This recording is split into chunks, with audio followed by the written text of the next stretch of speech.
This is A Declaration of the Independence of Cyberspace by John Perry Barlow. This is originally from 1996.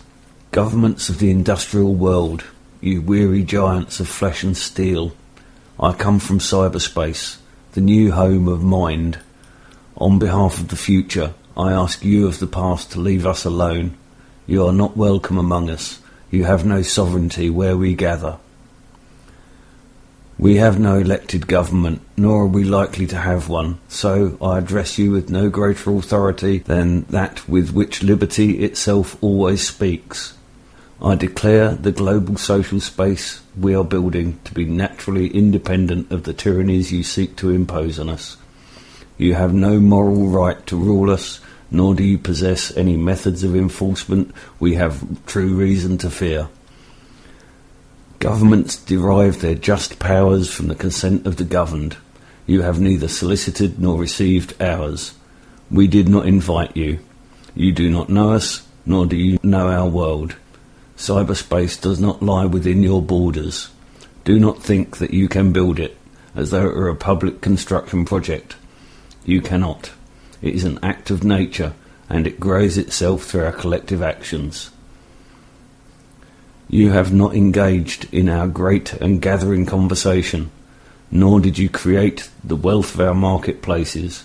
You do not know our culture, our ethics, or the unwritten codes that already provide our society more order than could be obtained by any of your impositions. You claim there are problems among us that you need to solve. You use this claim as an excuse to invade our precincts.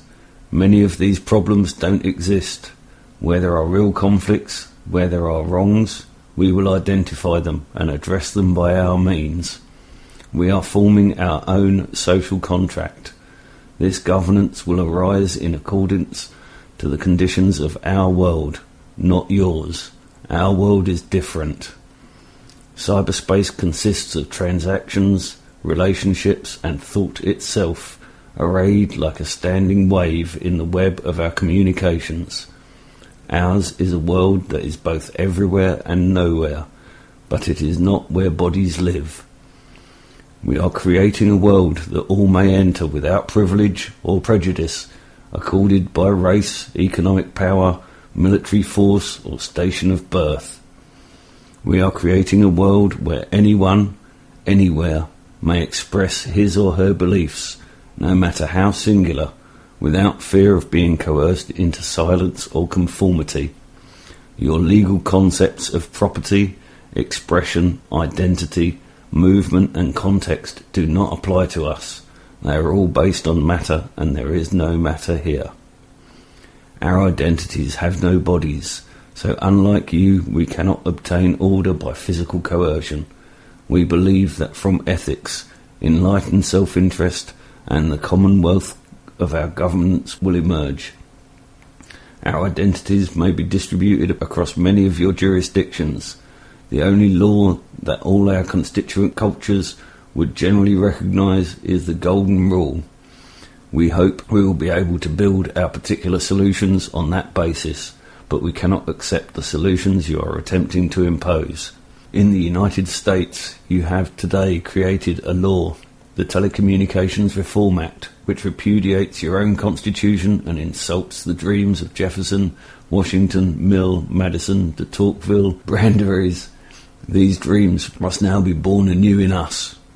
You are terrified of your own children, since they are natives in this world where you will always be immigrants. Because you fear them, you entrust your bureaucracies with the parental responsibilities you are too cowardly to confront yourselves. In our world, all the sentiments and expressions of humanity, from the debasing to the angelic, are parts of a seamless whole, the global conversation of bits. We cannot separate the air that chokes from the air upon which wings beat. In China, Germany, France, Russia, Singapore, Italy, and the United States, you are trying to ward off the virus of liberty by erecting guard posts at the frontiers of cyberspace. These may keep out the contagion for a small time, but they will not work in a world that will soon be blanketed in bit-bearing media. Your increasingly obsolete information industries would perpetrate themselves by proposing laws in America and elsewhere that claim to own speech itself throughout the world. These laws would declare ideas to be another industrial product, no more noble than a pig iron. In our world, whatever the human mind can create can be reproduced and distributed infinitely at no cost. The global conveyance of thought no longer requires your factories to accomplish. These increasingly hostile and colonial measures that place us in the same position as those previous lovers of freedom and self-determination who had to reject the authorities of distant uniform powers, we must declare ourselves, our virtual selves, immune to your sovereignty. Even as we continue to consent to your rule over our bodies, we will spread ourselves across the planet so that no one can arrest our thoughts. We will create a civilization in the mind of cyberspace. May it be more humane and fair than the world your governments have made before. February the 8th, 1996.